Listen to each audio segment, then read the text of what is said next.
है ना। अब विजिबिलिटी हो ना, सबको सबको दिख रहा है, बढ़िया, ठीक है। आगे चलते हैं। ये मेरा कल का काम था कि मैंने प्रिसीशन एटेन्यूएटर का आपको ये सेकंड पोर्ट समझाया था। That is second port is a plane circular wave section, only change is the reference polarization, केवल इतना रेफरेंस पोलराइजेशन चेंज करता है ये, ठीक है ना। The scattering matrix of these component is, इसकी स्कैटरिंग मैट्रिक्स लिख लेते हैं। मतलब स्कैटरिंग मैट्रिक्स होती है एक, द स्कैटरिंग मैट्रिक्स जो बताती है स्कैटरिंग के बारे में, the scattering matrix of these component of these component of these component is, तो इसकी स्कैटरिंग मैट्रिक्स क्या होगी वो देखो। इसकी स्कैटरिंग मैट्रिक्स होगी S is equal to 0 0 cos theta sine theta, 0 0 sine theta cos theta, cos theta sine theta 0 0, and the finally minus sin theta cos theta 0 and 0, ठीक है। चलिए अब ये तीसरा पॉइंट लिखते हैं इसके अंदर, तीसरा पॉइंट, ठीक है। The third and the main component, सबसे ज़रूरी यही कंपोनेंट है, सबसे इम्पोर्टेंट यही वाला कंपोनेंट है, वो है थर्ड कंपोनेंट, ठीक है ना। इसी में जो है सारी प्रोसेस हमारे पास होगी। तो the third component, the third component या फिर the third and main component, the third and main component of this instrument, of this instrument is a rotationable, is a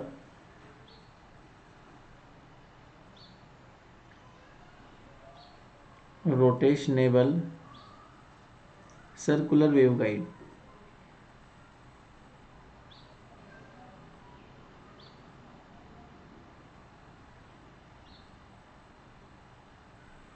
circular waveguide section, ये बीच वाला section होता है। और इसमें क्या होता है, having a tapered resistive card, having a tapered मतलब टैप्ड किया हुआ, a tapered resistive card,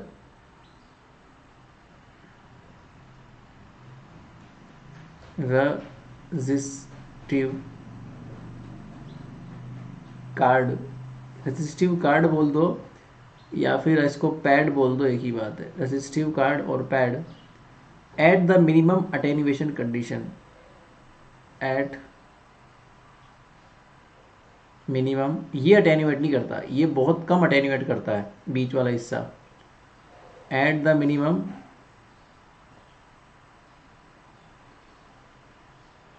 attenuation condition, तो ये अटेन्यूएट नहीं करता। The plane of this card, the plane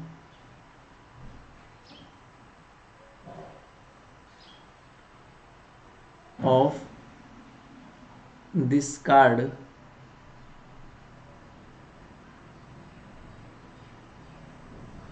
is same as that, card बोल दो या पेड बोल दो एक ही बात है, of same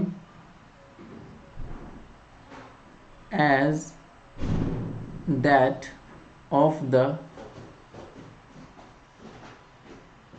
card in first component।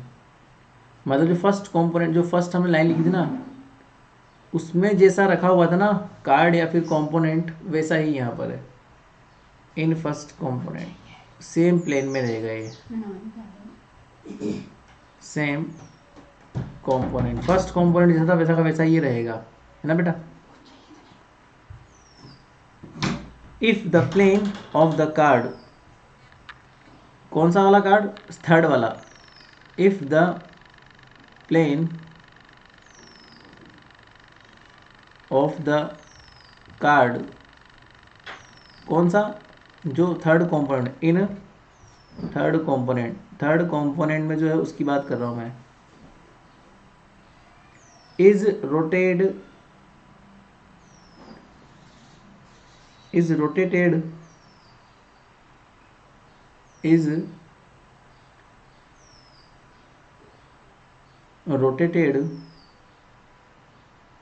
Through angle theta. मान लो घूम रहा है through angle theta, the electric field component, तो उसमें क्या हो जाएगा, द इलेक्ट्रिक फील्ड कंपोनेंट, जिसे हम बोलते हैं E sine theta, the electric field component E sine theta parallel to the resistive card. इस स्थिति में क्या हो जाएगा, ये वाला कंपोनेंट रेजिस्टिव कार्ड के पैरेलल हो जाएगा, पैरेलल टू द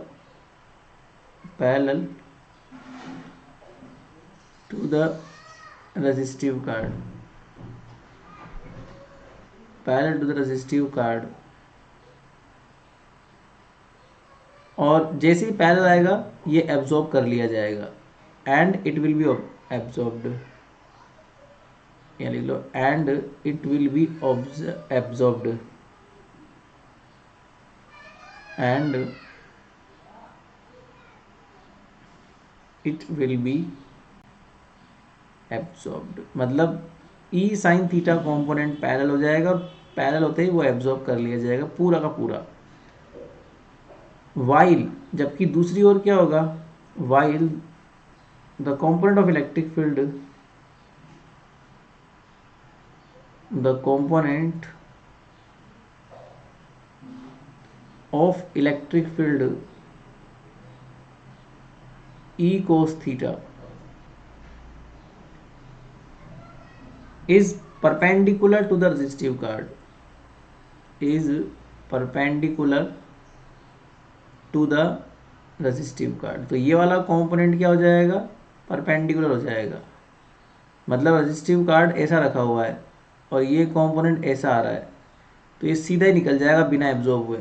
जबकि पहले ऐसा था कि भैया ये रेजिस्टिव कार्ड है, ये कंपोनेंट है, तो पूरा का पूरा इसमें समा गया था, बिल्कुल भी पास नहीं हुआ था। पर ये बिल्कुल पास हो सकता है, तो ये पास हो जाएगा। तो perpendicular to the resistive card,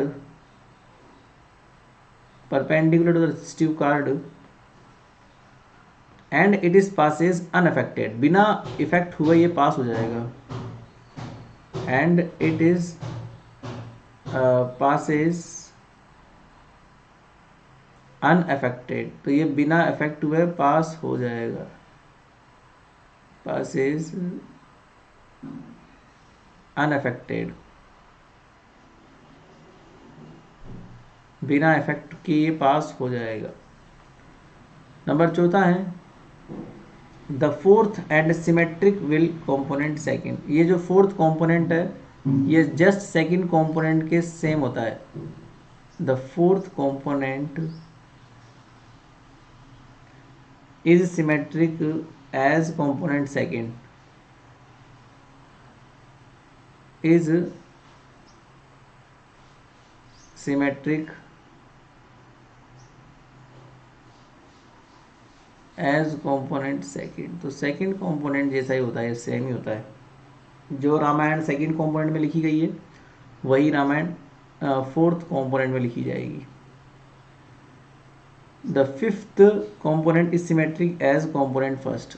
fifth component वैसा का वैसा होता है। The fifth component is symmetric as component first, तो फर्स्ट कंपोनेंट जैसा ही फिफ्थ होता है। फटाफट लिख लो, जल्दी जल्दी लिखो, फटाफट इस लाइन को लिखो, फिर आप आगे चलते हैं ना, रुको।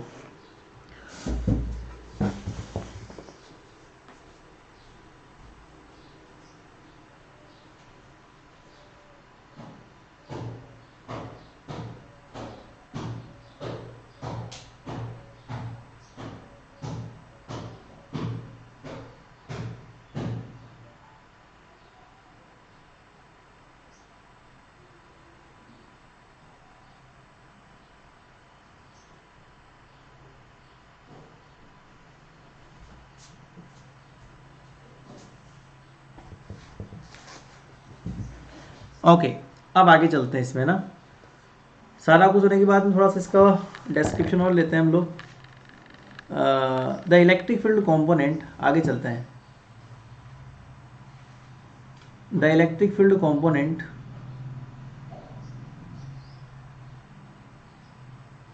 विच कंपोनेंट, ऑब्वियस सी बात है कोस थीटा वाला, क्योंकि साइन तो आपने एब्जॉर्ब कर लिया, E cos theta, coming out from section 2, coming out from section 2, section 2 से बाहर निकल गया। Make an angle 90 minus theta and make an angle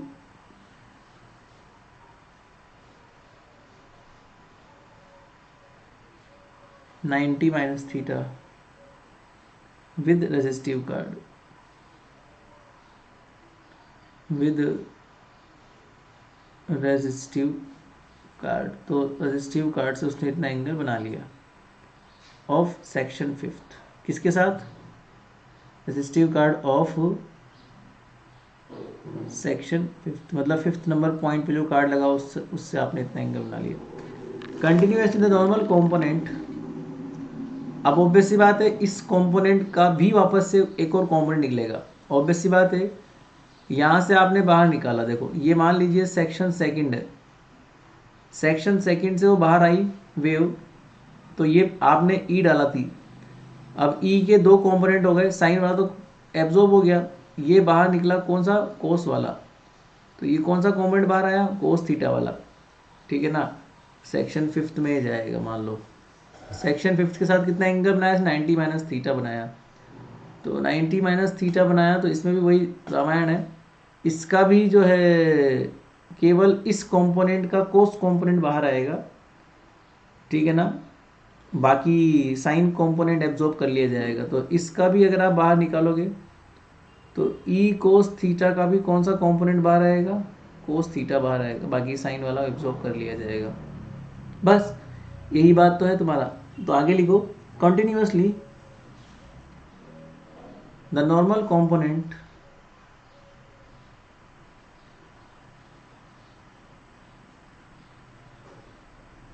continuously the normal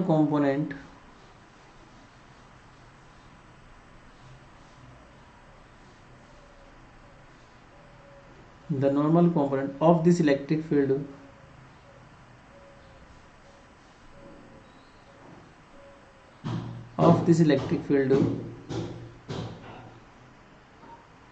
that is e cos square theta, दोनों add हो जाएंगे, multiply हो जाएंगे, e cos square theta passes unattenuated, मतलब बिना किसी रुकावट के, passes unattenuated while the tangential component,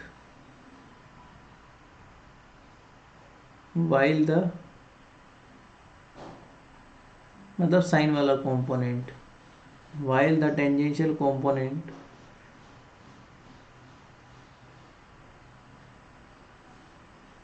e cos theta sin theta is absorbed, is absorbed. बस अब इसके बाद में आप लोग चाहो तो फिर पावर निकाल सकते हो। ये एब्जॉर्ब हो गया ना। The power transmitted, the power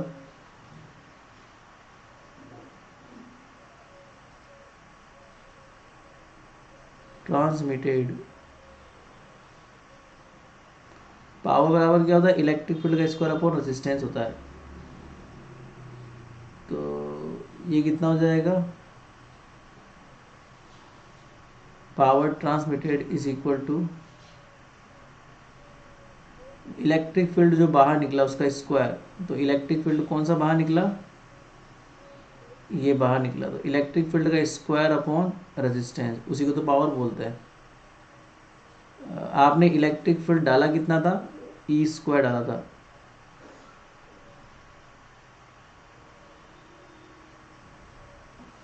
आपने इलेक्ट्रिक फील्ड डाला ई स्क्वायर था और निकला ई कोस थीटा। तो ये कोस वाला ही बाहर निकलेगा ना, पावर ट्रांसमिटेड, ठीक है। तो ई स्क्वायर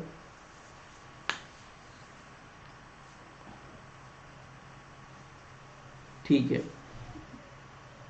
इंसिडेंट तो ये वाला था, ये था ई और ये कोस थीटा, ये इंसिडेंट था क्योंकि वो तो अलग ही, ये इंसिडेंट है और ये कोस स्क्वायर थीटा अलग कर लो तो ये हो जाएगा upon R. So suppose P incident, जो इंसिडेंट पावर थी वो इंसिडेंट इलेक्ट्रिक फील्ड का स्क्वायर अपॉन आर। तो अल्टीमेटली पावर कितना हो जाएगा मेरे पास, P incident cos square theta,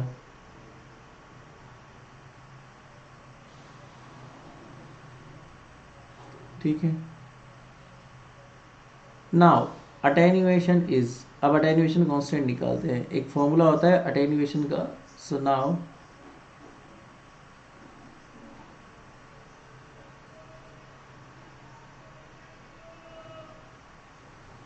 attenuation is like A is equal to -20 log, वो भी E बेसिस पे, power out upon power inside incident. तो ये तो आउटसाइड पावर है, तो वैसी बात है, जो ट्रांसमिटेड पावर है वही तो आउट पावर है। तो power out upon power incident बराबर कितना हो जाएगा, कोस स्क्वायर थीटा। तो अल्टीमेटली कितना हो जाएगा, P A is equal to -20 log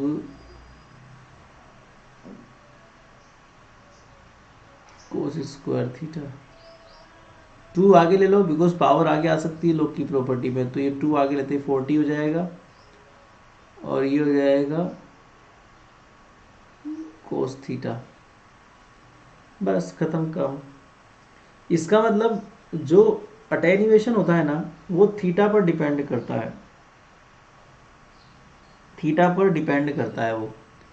तो अल्टीमेटली यहाँ आप लिख सकते हो that is attenuation A is depends on, यहाँ लिख लो that is attenuation is depend, attenuation is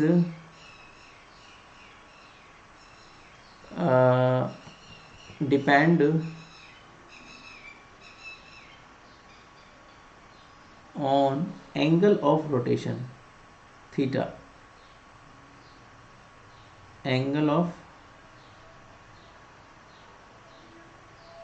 rotation theta. ये वाला था प्रेसिशन अटेन्यूएटर का सवाल, इतना ही आएगा और तुम्हें प्रेसिशन अटेन्यूएटर को इतना ही लिखना है, ठीक है ना। इसके बाद है ना कुछ टीज आती है, ये जो टीज होती है ना ये वेव गाइड के अंदर जो है माइक्रोवेव को कुछ अलग तरीके से काम में लेने में काम आती है। मतलब लाइक कोई टी तो उसको घुमा देती है। तो किसी भी माइक्रोवेव को घुमाने के लिए या फिर उसको कुछ चेंज करने के लिए हमें कुछ टीज का यूज़ करना पड़ता है। जैसे तुम लोग लगाते हो लाइट के अंदर टी होती है। अगर तुम्हारे घर में कोई काम चल रहा हो तो तुम्हारे घर में काम चल रहा हो तुम लाइट के टी लगाते हो। कभी तो किसी अलग प्रकार की टी आती है, कभी कुछ अलग प्रकार की टी आती है। तो वो जो टी होती है वो हमें वायर्स को घुमाने में काम आती है। जैसे मान लो तुम लोगों को कभी ऐसी टी देखी होगी कि भैया ऐसी कुछ टी होती है, कभी तुमने ऐसी भी टी देखी होगी तुम्हारे घर में, तो इसे टी बोलते हैं। तो वो अलग अलग प्रकार की होती है, वो घरों में लगी होती है। जब वायरिंग फिट होती है ना तो अलग अलग स्ट्रक्चर की टीस को हम लोग लगाते हैं ताकि वायर्स को जहाँ चाहे जहाँ घुमा दें। जैसे मान लो पानी की टंकी है, पानी की वायरिंग करते हो आप लोग, तो पानी की पाइपलाइन को जोड़ने के लिए कुछ इस प्रकार की टी भी काम में लेते हो। ये पानी की पाइपलाइन को जोड़ देती है। या फिर कभी कभी ऐसी टी भी आती है जो वायर को घुमा देती है, पानी की पाइपलाइन को घुमा। तो वो अलग अलग शेप में टी, वो टी होती है जो हम लोग को सुविधा के लिए लगाई जाती है। कुछ इसी प्रकार की सुविधाएं जो है माइक्रोवेव के अंदर भी होती है, वेवगाइड के अंदर भी होती है। तो वेवगाइड को घुमाना, माइक्रोवेव को घुमाना है वेवगाइड में, तो हमें टीज का यूज़ करना पड़ता है। वो टी अलग अलग प्रकार की होती है। तो ये सबसे पहली टी है वेवगाइड ई प्लेन टी। तो जो पहली टी होती है, हेडिंग दो, वेवगाइड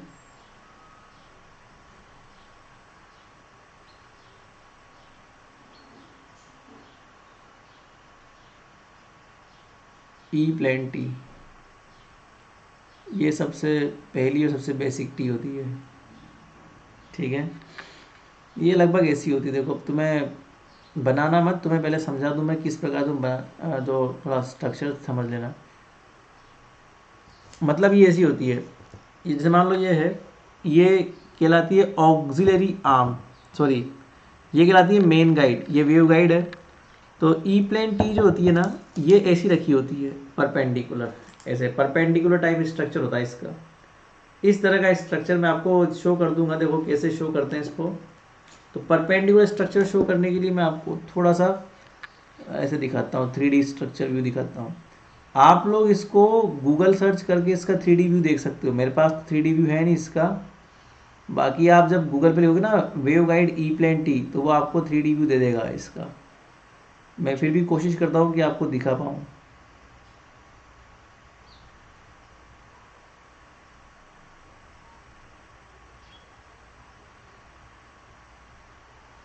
3D व्यू दिखा पाऊँ, कोशिश करूँगा मैं।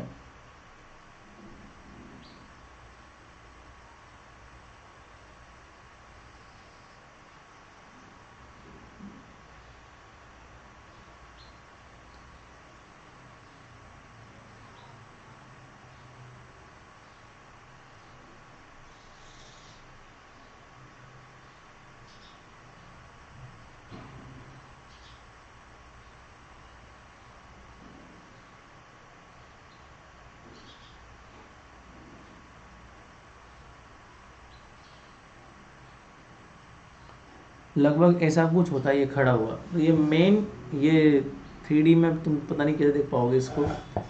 बाकी ये एक के ऊपर एक खड़ा हुआ है, ये जैसे टावर खड़ा हुआ है, टावर खड़ा हुआ है, टावर, मोबाइल टावर।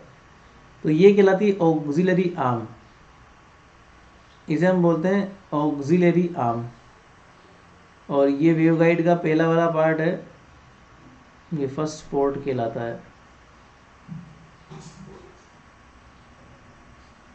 और ये मेन गाइड कहलाती है, this is the main guide.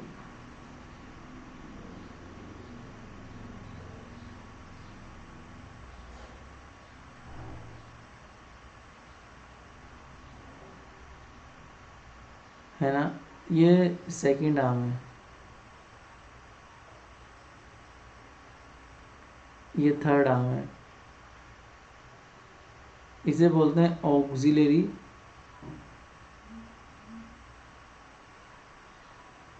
Arm. ठीक है, so it is clear from sketch. अब इसके बारे में कुछ लिख लो, वैसे ये कम ही आता है तुम्हारे एग्जाम में। It is clear from sketch of E plane T of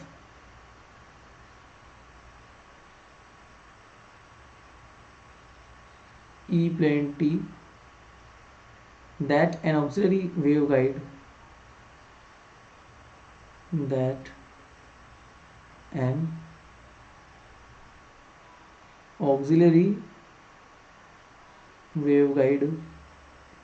arm, जिसे हम क्या बोलते हैं नॉर्मली ई आर्म बोलते हैं,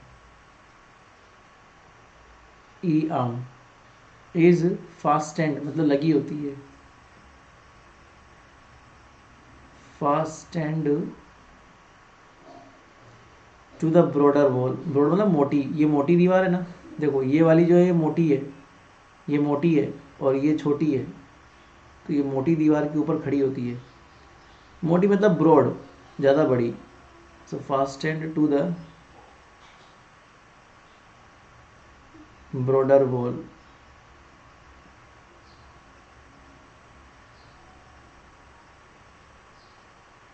of the guide,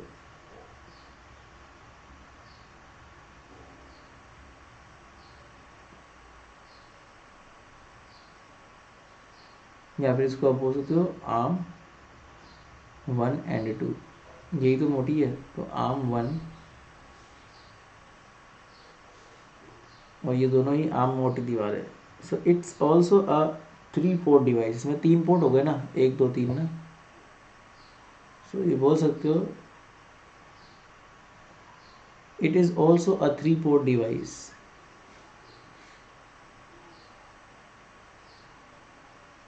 it is also a 3 port device in which the auxiliary arm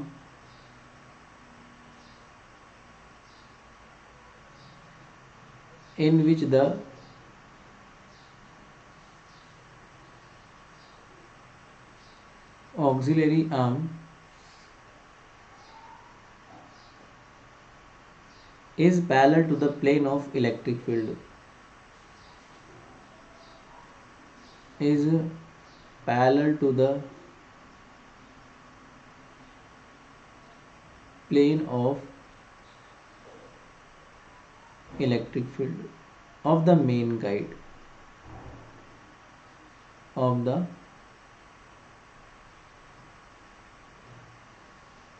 main guide, and coupling from the main guide and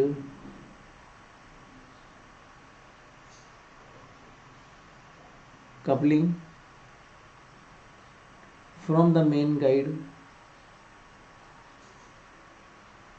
from the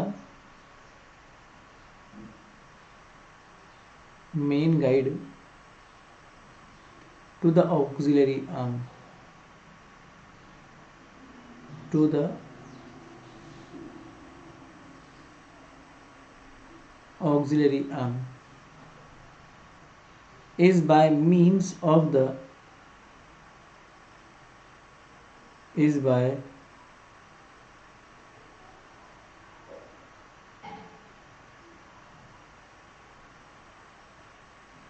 means of the just hold down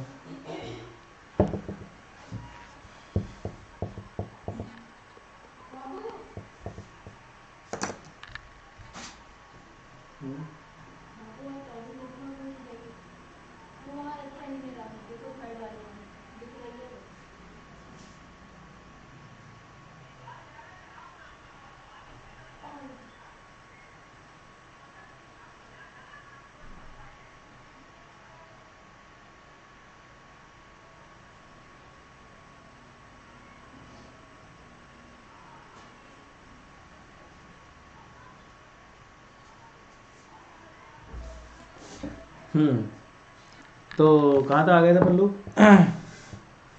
auxiliary arm, तो यहाँ पे आ जाओ, बहुत simple सा, देखो इसको पढ़ो एक बार समझ में आ जाएगा तुम्हें। आपको दिख रहा होगा कि ये जो ऑक्सिलरी आर्म मतलब मेन गाइड है, जिसमें मोटी दीवार जो है उससे ऊपर एक दीवार खड़ी है जिसे ई आर्म बोलते हैं, ठीक है ना। जो इसे 3 पोर्ट बोलते, 3 port is auxiliary arm is parallel to the parallel of electric field of the main guide. तो मेन गाइड के इलेक्ट्रिक फील्ड के पैरेलल होती है वो, है ना। And coupling from the main guide to the auxiliary arm is by means of, और coupling कुछ इस प्रकार से की जाती है the electric field means of the electric field,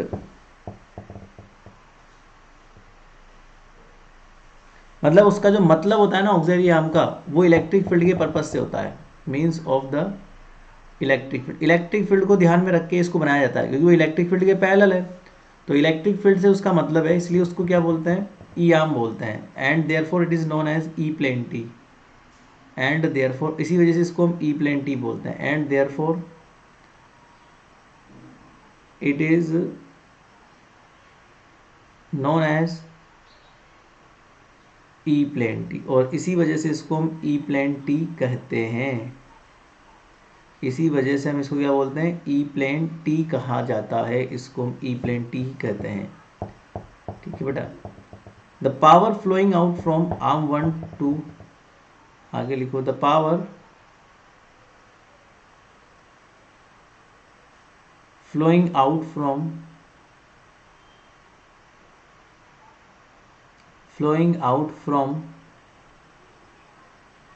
arm 1 is, मतलब आर्म 1 से जो पावर फ्लो होगी वो is 180 degree out of phase, 180 degree out of phase to the one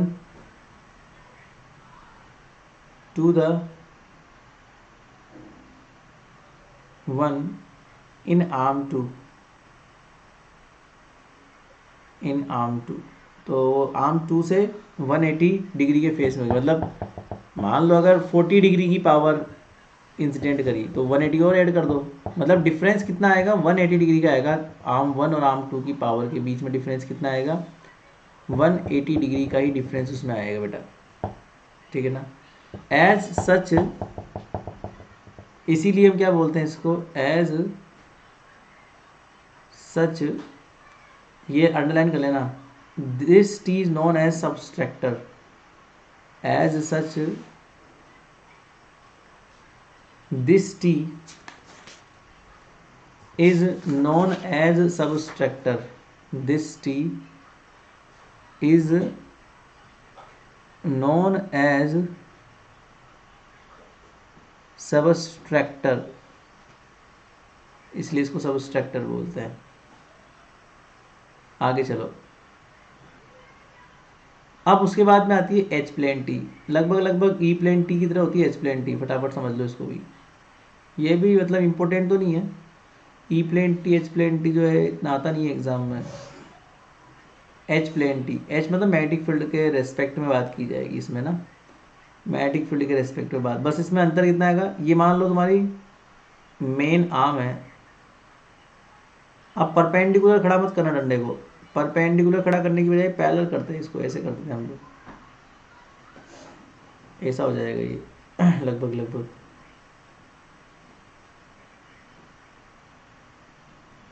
इसको ऐसे बना दो, ये पैड लगा दो यहाँ पे बीच में,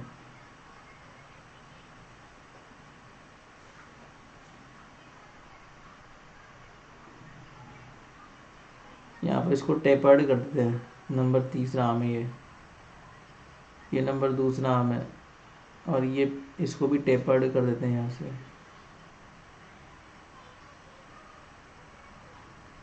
तो इसे बोलते हैं पैड।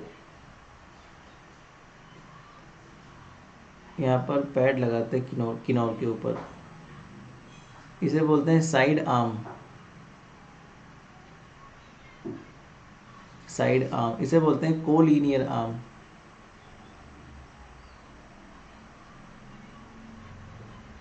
Collinear arm. ठीक है बेटा, ये सब बात है। सो it is clear from the sketch, यहाँ पर एक लाइन लिखो, it is clear from the sketch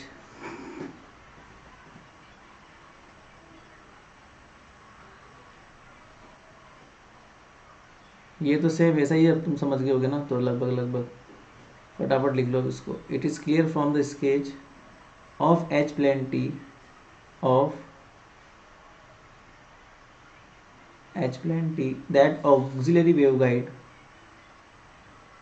that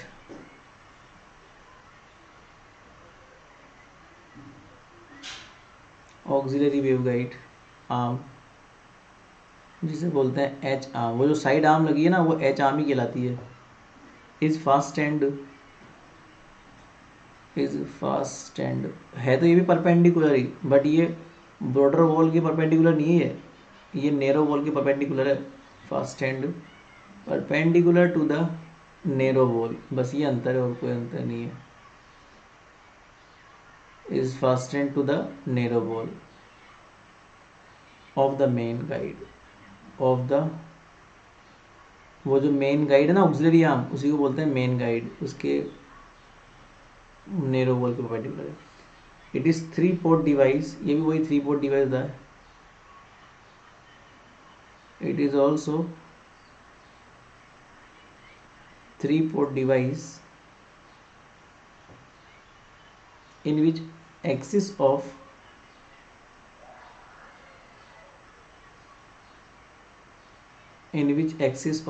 auxiliary arm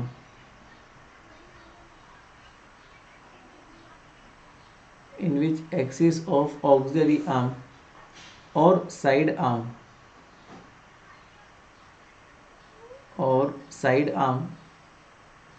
is parallel to the plane of the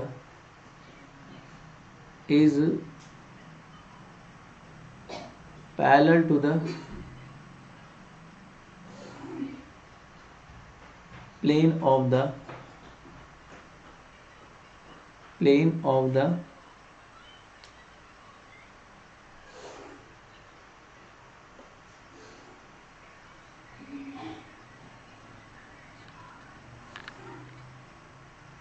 magnetic field of the main guide.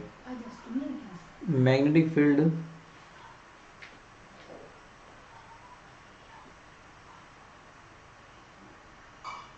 of the main guide. Main guide के magnetic field के parallel होता है. पहले electric field के plane के parallel था, अब magnetic field के प्लेन के पैरेलल हो जाएगा. ठीक है ना. And coupling from main guide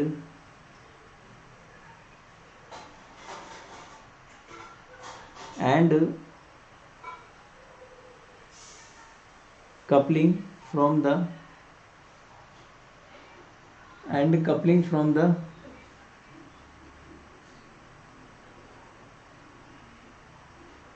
main guide to the branch guide, मतलब वो साइड में तो निकली है ना वो वाली guide, to the branch guide. तो कपलिंग कुछ इस प्रकार से की जाती है कि उसका मतलब केवल मैग्नेटिक फील्ड से हो. ब्रांच में तो साइड वाली गाइड. इज बाय, उसका मतलब केवल किससे होता है, is by means of magnetic field, बस मैग्नेटिक फील्ड के पर्पज से वो करते हैं. So it is known as H plane T. So it is known as H plane T. इसको हम क्या बोलते हैं, एच प्लेन टी बोलते हैं. So if two signal of equal amplitude, if two signal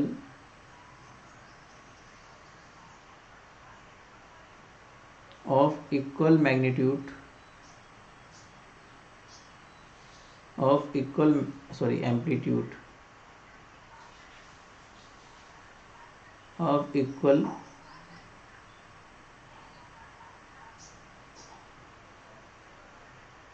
amplitude and same in phase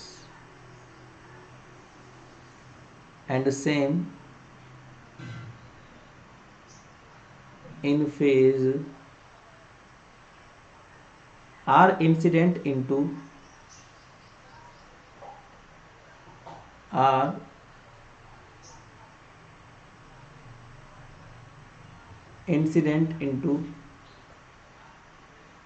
two main arm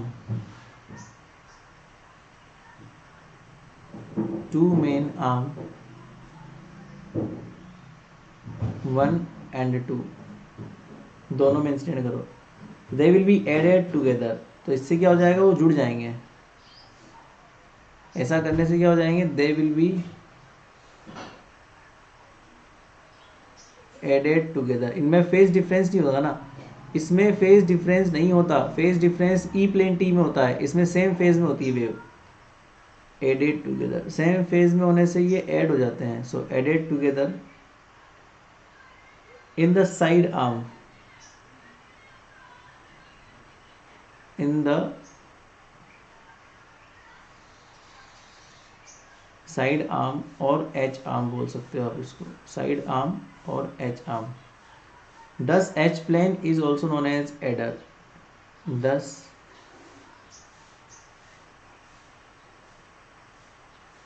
H plane is also known as adder, तो इसको adder भी बोल सकते हैं हम लोग। बस खत्म काम। अब बाकी कल तो छुट्टी है, परसों पढ़ेंगे, ठीक है।